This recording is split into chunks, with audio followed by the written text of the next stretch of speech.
Ibrahim Traoré, le président du Burkina Faso, défie les conventions. Ce n'est pas un leader en costume-cravate, mais un homme en treillis, entouré de poussière du Sahel. Loin des discours pompeux, il se rend directement auprès de ses soldats, brisant l'image traditionnelle du pouvoir en Afrique. Dans ce geste, une nouvelle vision du leadership prend forme, où l'empathie et l'humilité deviennent les véritables symboles de l'autorité.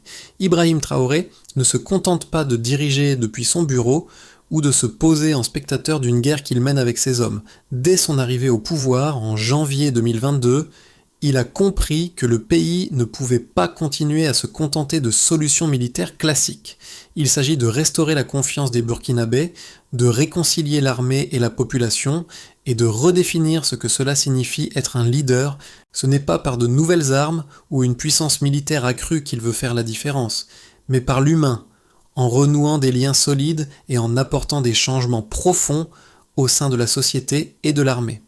Sous Traoré, le Burkina Faso pourrait bien devenir le modèle d'un leadership enraciné dans la dignité, un leadership où le respect de l'humain prime sur la quête de pouvoir.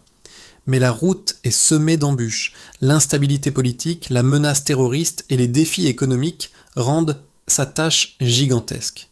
La question est, ce modèle basé sur la proximité et l'humanité peut-il survivre face aux puissances extérieures qui préfèrent une Afrique subordonnée ?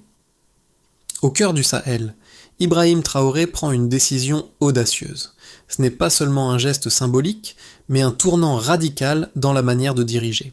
Alors que de nombreux leaders africains restent éloignés de la réalité de leur peuple, Traoré choisit de s'enfoncer dans la poussière du Sahel, de rejoindre ses soldats en treillis, comme un membre de la famille plutôt qu'un simple chef d'État. Lors de son ascension au pouvoir, ce choix fut la première indication d'un changement de paradigme. Il ne se contente pas de poser des actions militaires ou de renforcer l'armement du pays, il choisit une voie plus humaine, plus proche de ses soldats et par extension du peuple burkinabé. Cela se passe dans un contexte de guerre sans fin. Depuis 2015, le Burkina Faso est dévasté par des attaques djihadistes incessantes qui ont contraint des milliers de Burkinabés à fuir et ont mis l'armée dans une position de plus en plus précaire. Mais les attaques ne sont pas seulement extérieures. L'instabilité politique interne a exacerbé cette crise, rendant le pays vulnérable à la fois de l'intérieur et de l'extérieur. Le gouvernement précédent a échoué à gérer cette instabilité, et c'est ainsi qu'en janvier 2022, Traoré prend le pouvoir après un coup d'État. Dès son arrivée, Traoré adopte une approche radicalement différente. Il ne cherche pas à acquérir de nouvelles armes, mais à reconstruire l'âme de l'armée. La première priorité devient claire, restaurer la solidarité nationale. Dans un pays où la guerre a défiguré la société et laissé des cicatrices profondes, Traoré met en œuvre des réformes sociales, visant à redonner espoir aux soldats et aux civils. Ibrahim Traoré, en prenant le pouvoir, s'engage dans une mission délicate mais essentielle, restaurer la cohésion sociale dans un pays dévasté par la guerre et la violence. Il comprend rapidement que l'armée, souvent perçue comme une force protectrice, se trouve dans une situation précaire. Les soldats, épuisés et mal équipés, se battent sans espoir de soutien ou de reconnaissance. En tant que nouveau président, Traoré décide de s'attaquer à ce problème à la racine, en mettant l'accent non pas sur des investissements militaires coûteux, mais sur des initiatives sociales et humaines. L'une des premières actions marquantes qu'il entreprend est la création du Fonds de défense nationale, une initiative visant à soutenir les familles des soldats tués au combat. Ce geste, à la fois simple et profondément humain, symbolise la nouvelle approche de Traoré. Un leader qui ne se contente pas de donner des ordres depuis un bureau, mais qui se rend sur le terrain pour être avec ceux qui se battent pour la nation. Ce programme a non seulement apporté une aide financière aux veuves et aux orphelins, mais il a également renforcé la morale des troupes, leur donnant un sens à leur sacrifice.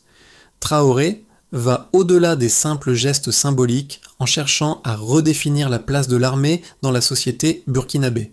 Il instaure des réformes sociales audacieuses, comme la création de programmes de réinsertion pour les anciens combattants, permettant aux soldats démobilisés de trouver une place dans la vie civile loin des champs de bataille.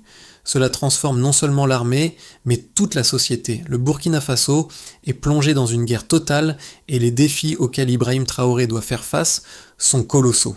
Le pays dévasté par des attaques djihadistes depuis plusieurs années, vit dans une instabilité permanente. Les villages sont réduits en cendres, les civils fuient, et l'armée se trouve à bout de force. L'armée burkinabé, autrefois symbole de résistance, se retrouve aujourd'hui dans une situation désastreuse, manquant de ressources et de soutien. Les soldats se battent non seulement contre des ennemis extérieurs, mais aussi contre un système qui les a longtemps oubliés. C'est dans ce contexte chaotique que Traoré prend le pouvoir en janvier 2022. Son premier geste fort est de ne pas investir dans des équipements militaires coûteux, mais de restaurer la solidarité et la dignité de l'armée. Il comprend que la clé de la victoire ne réside pas uniquement dans les armes, mais dans la moralité et l'engagement de ses troupes. Dès son arrivée, il met en place une série de réformes sociales visant à soutenir les soldats et leurs familles. Le Fonds de défense nationale est l'une des premières mesures qu'il adopte, garantissant un soutien financier aux veuves et orphelins des soldats tombés au combat. Mais cela ne s'arrête pas là.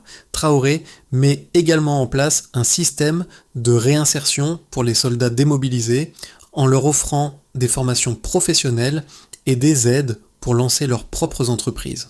Les réformes de Traoré vont bien au-delà de la simple gestion de la guerre. Il s'attaque à la question de la cohésion sociale dans un pays profondément divisé. Il comprend que pour gagner la guerre, il faut d'abord gagner les cœurs et les esprits. C'est pourquoi il passe autant de temps sur le terrain avec ses troupes, vivant parmi eux, partageant leurs souffrances et leurs espoirs. Ce geste, à la fois symbolique et pratique, montre son engagement envers les soldats et leur bien-être. Mais ce leadership humain n'est pas sans controverse. Certains critiquent Traoré pour avoir mis l'accent sur les réformes sociales plutôt que sur l'armement de l'armée. Dans un pays en guerre, ces critiques ont du poids. L'armée a besoin d'armes et de soutien logistique pour combattre les groupes djihadistes et certains voient les réformes sociales comme une distraction des véritables enjeux militaires. Pourtant, Traoré ne se laisse pas décourager. Il est convaincu que la véritable force d'une armée réside dans la solidarité et la motivation de ses hommes, et non seulement dans leur équipement. Sous sa direction, l'armée burkinabé commence lentement à retrouver sa cohésion. Le moral des troupes s'améliore grâce à ces réformes. Les soldats se sentent soutenus, non seulement par leurs camarades, mais aussi par la nation. Un soutien psychologique est mis en place pour aider les troupes à gérer le stress du combat et à surmonter les traumatismes liés à la guerre. En 2023, une étude interne révèle que 72% des soldats se sentent plus motivés et soutenus par leur président, un chiffre impressionnant comparé aux années précédentes. Traoré réussit à créer une dynamique positive au sein de l'armée, transformant l'image de celle-ci auprès du peuple. Ce qui était autrefois perçu comme une force distante devient un symbole de solidarité et d'engagement national. Mais l'impact de Traoré ne se limite pas à l'armée. Les réformes sociales commencent à toucher tous les aspects de la société burkinabé.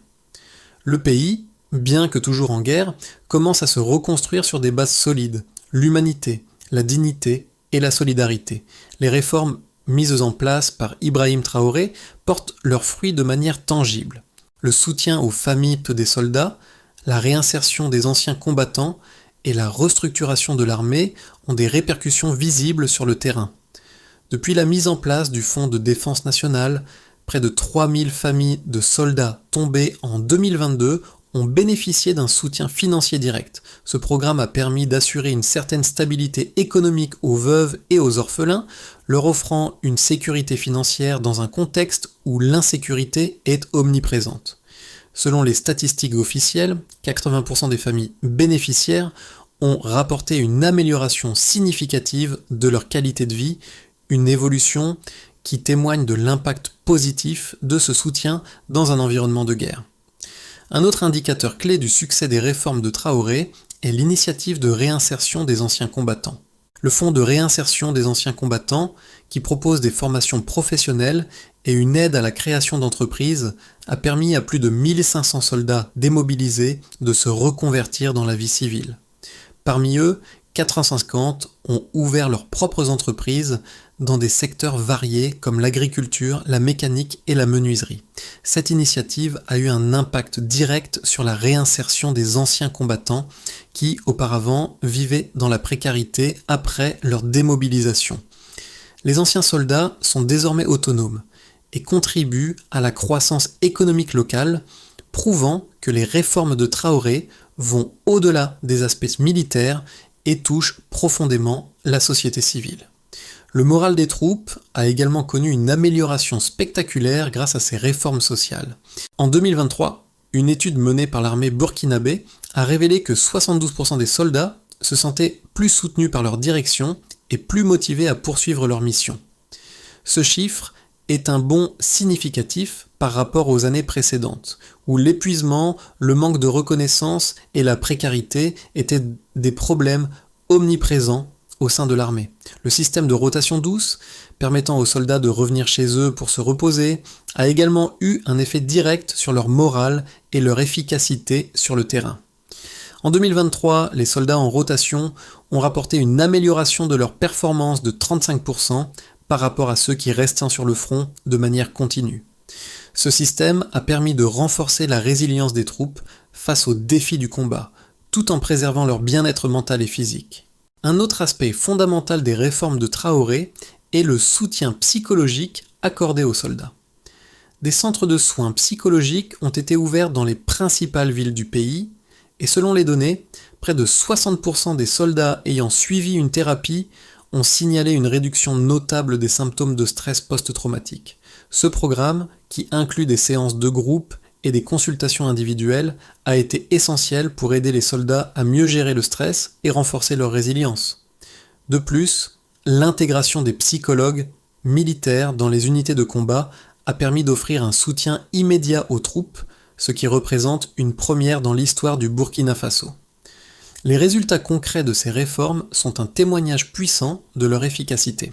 Les chiffres montrent que la transformation entreprise par Traoré ne se limite pas à des initiatives ponctuelles, mais qu'elle fait partie d'un processus de changement durable qui touche aussi bien l'armée que la société dans son ensemble.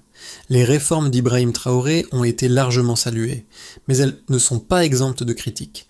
Certains de ses détracteurs estiment que ces efforts pour humaniser l'armée et renforcer le moral des troupes risquent de fragiliser la capacité opérationnelle de l'armée burkinabé. Dans un pays en guerre, où les attaques djihadistes sont de plus en plus fréquentes et violentes, l'accent mis par Traoré sur le soutien psychologique et social pourrait être perçu comme une distraction des vrais enjeux, le manque de moyens militaires et de matériel de guerre moderne. Ces critiques soulignent que les réformes sociales, bien qu'importantes pour la cohésion interne, ne résolvent pas directement les défis militaires. L'armée a besoin de munitions, d'armements sophistiqués et de soutien logistique pour combattre les groupes djihadistes. Or, Traoré a fait le choix de ne pas investir massivement dans ces secteurs. Certains affirment que cette approche pourrait entraîner des conséquences dramatiques sur le long terme, car la guerre dans le Sahel est extrêmement exigeante et nécessite des ressources militaires de plus en plus avancées pour être gagnée.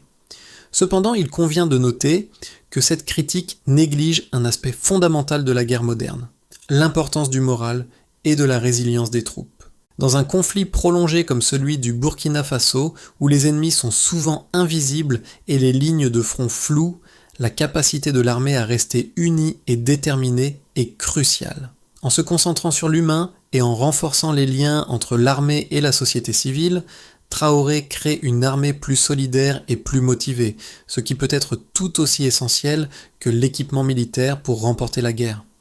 De plus, les initiatives de réinsertion des anciens combattants et de soutien aux familles des soldats ne sont pas seulement des gestes de compassion, mais une stratégie à long terme pour reconstruire une nation. En renforçant la cohésion sociale et en intégrant les anciens combattants dans la vie civile, Traoré espère éviter que ces derniers ne deviennent des sources de déstabilisation. En fin de compte, bien que les critiques aient un fondement, elles semblent sous-estimer la dimension humaine de la guerre, qui, comme l'a montré Traoré, peut être aussi importante que la dimension militaire. Au milieu de cette transformation profonde, Ibrahim Traoré dévoile un aspect encore plus radical de sa vision. Ce n'est pas seulement l'armée qu'il veut reconstruire, mais la nation dans son ensemble. Un acte symbolique mais puissant en est la preuve, la création de la Journée nationale de courage. Lors de cet événement annuel, Traoré honore les soldats tombés au combat, mais plus encore, il marche parmi les familles endeuillées et les survivants, portant un uniforme militaire, un geste qui brise l'image traditionnelle d'un président lointain et déconnecté. Ce moment de commémoration devient un symbole de solidarité nationale. Mais au-delà de la simple reconnaissance des sacrifices, cette journée représente une promesse, celle d'un avenir où chaque Burkinabé, qu'il soit soldat ou civil, sera respecté et valorisé. Traoré ne cherche pas à imposer une vision autoritaire, mais à construire une nation fondée sur l'humilité et la dignité, où le courage de chacun contribue à la force collective. Ce changement de paradigme, bien que symbolique, marque un tournant décisif. Le Burkina Faso commence à se reconstruire sur des bases solides, une armée unie, un peuple solidaire et un leadership enraciné dans l'empathie. Les réformes d'Ibrahim Traoré commencent à produire des résultats concrets, non seulement dans le domaine militaire, mais aussi dans la société burkinabé dans son ensemble. L'armée, autrefois perçue comme une force distante, est désormais perçue comme un symbole de solidarité et d'engagement national. Le soutien aux familles des soldats, les réformes sociales pour les anciens combattants et la réinsertion des militaires démobilisés sont des initiatives qui commencent à porter leurs fruits. Les chiffres témoignent de cette transformation. Le Fonds de défense nationale, qui soutient les familles des soldats tués en action, a permis d'apporter une sécurité financière à près de 3000 familles en 2022. Ces familles, auparavant laissées pour compte, peuvent désormais vivre dans un environnement plus stable.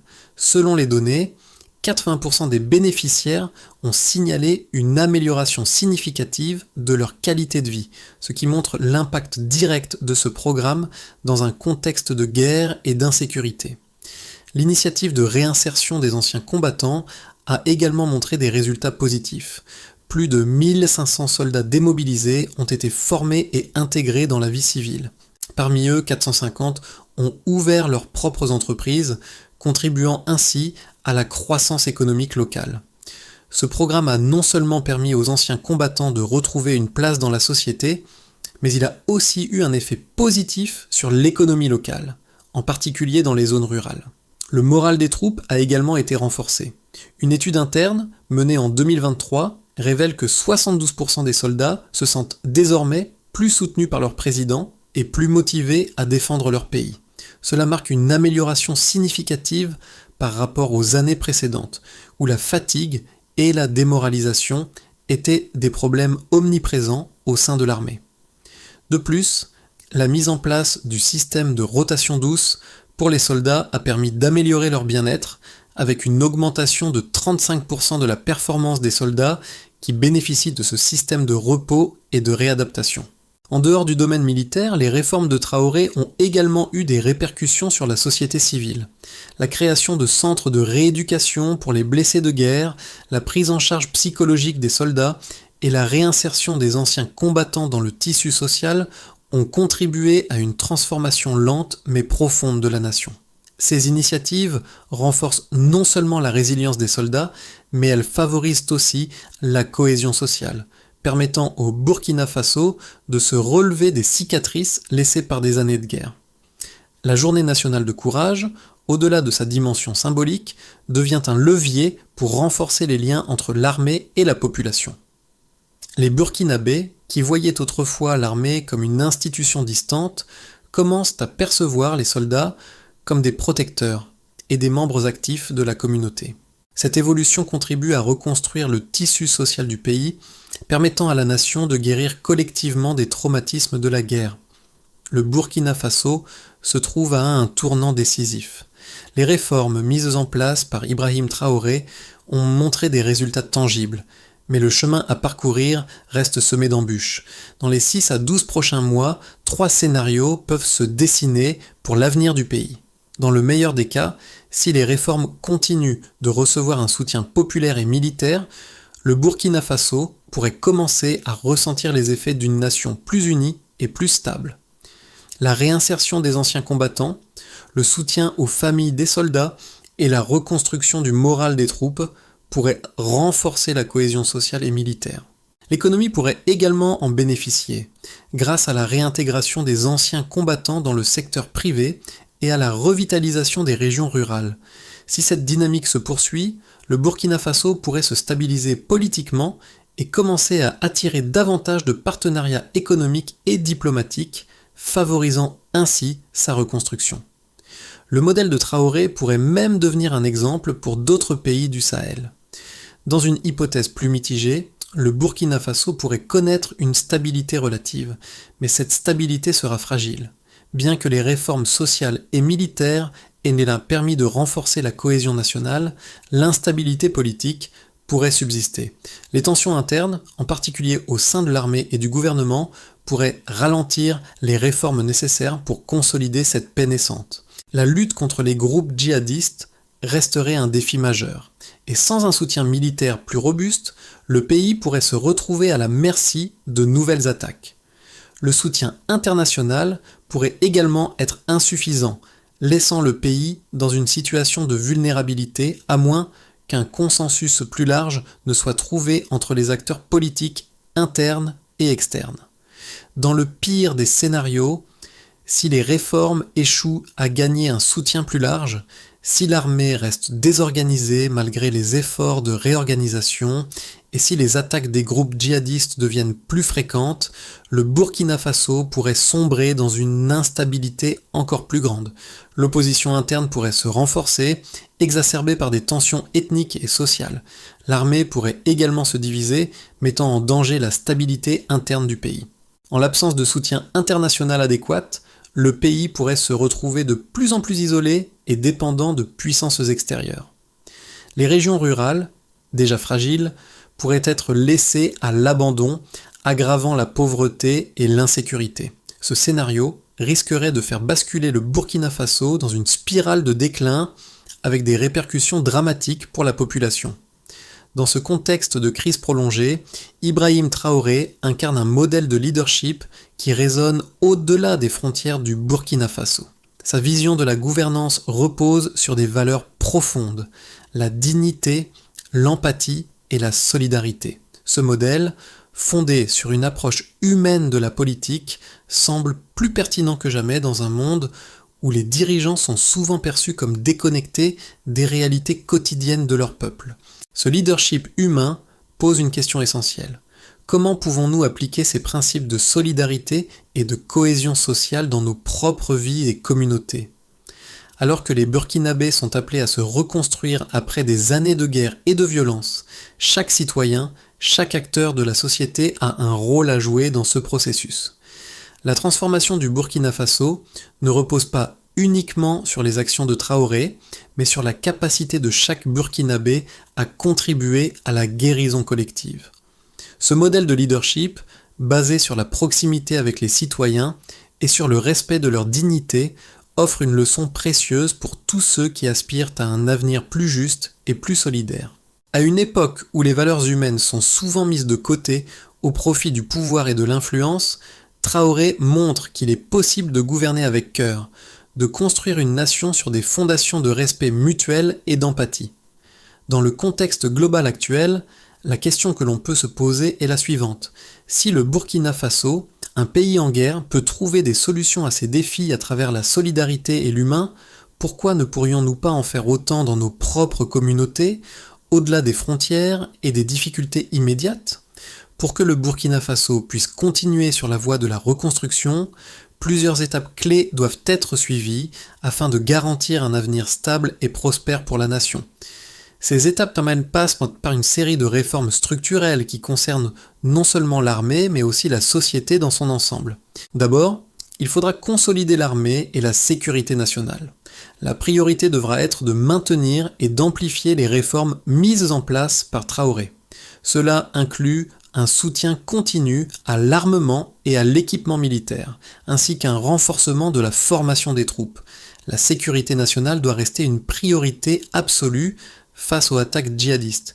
Il est crucial de maintenir la cohésion de l'armée tout en veillant à l'intégration continue des réformes sociales pour préserver le moral des troupes. Ensuite, il faudra poursuivre les réformes sociales et économiques, le soutien aux familles des soldats, l'intégration des anciens combattants et la réinsertion des démobilisés doivent continuer d'être au cœur des politiques publiques. De plus, des initiatives de développement économique doivent être mises en œuvre dans les régions rurales pour assurer une stabilité à long terme. Cela passe par la création de petites entreprises, l'investissement dans l'agriculture et l'amélioration des infrastructures de base, de base, telles que l'accès à l'eau potable et à l'électricité. Enfin, il sera essentiel de renforcer la diplomatie et les partenariats internationaux. Le Burkina Faso devra diversifier ses partenariats en cherchant à établir des relations solides avec ses voisins et d'autres acteurs régionaux. La diplomatie doit être utilisée pour renforcer la souveraineté du pays tout en recherchant des soutiens économiques et militaires à long terme. Les partenariats avec des organisations internationales et des nations amies sont essentiels pour assurer un soutien technique et financier sans compromettre la dignité du Burkina Faso. En suivant cette feuille de route, le Burkina Faso peut espérer non seulement surmonter ses défis immédiats, mais aussi se positionner comme un exemple de résilience et de renouveau pour le reste de l'Afrique. Au final, l'histoire du Burkina Faso, sous la direction d'Ibrahim Traoré, est bien plus qu'une simple bataille contre des groupes djihadistes ou une série de réformes militaires. C'est l'histoire d'un pays qui, dans la poussière et le chaos du Sahel, redéfinit le sens du leadership et de la dignité humaine. Traoré, en marchant aux côtés de ses soldats, en partageant leurs souffrances et leur espoir, incarne un modèle de gouvernance qui va au-delà des institutions et des pouvoirs traditionnels. Il nous rappelle que la véritable force d'un leader réside dans sa capacité à comprendre, à écouter et à servir son peuple. Ce modèle de leadership, fondé sur l'empathie, la proximité et le respect, n'est pas seulement applicable au Burkina Faso. Il peut inspirer le monde entier. Dans un contexte global, où l'égoïsme et le pouvoir personnel dominent souvent, Traoré offre une vision différente, celle d'un leader qui se place au service de son peuple, qui travaille à renforcer les liens sociaux et qui agit avec humanité dans les moments les plus difficiles. En suivant cet exemple, peut-être que chacun de nous peut contribuer à sa manière à bâtir un avenir plus solidaire, plus respectueux et plus digne, que ce soit dans nos communautés locales ou à l'échelle mondiale. Ibrahim Traoré nous montre que le véritable leadership n'est pas mesuré par la puissance ou le contrôle, mais par la capacité à inspirer et à servir les autres. Dans un monde où les défis semblent de plus en plus immenses, son approche basée sur l'empathie et la solidarité offre un modèle que chacun de nous pourrait suivre.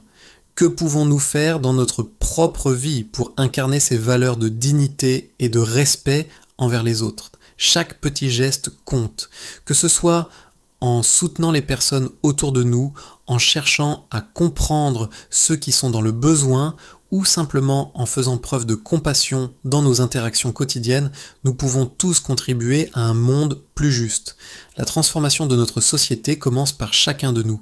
Alors, comment allez-vous intégrer ces principes dans votre propre quotidien ? Quelles actions pouvez-vous entreprendre pour renforcer les liens humains dans votre communauté ou au-delà ? Ce sont les petites choses qui, accumulées, créent un changement durable.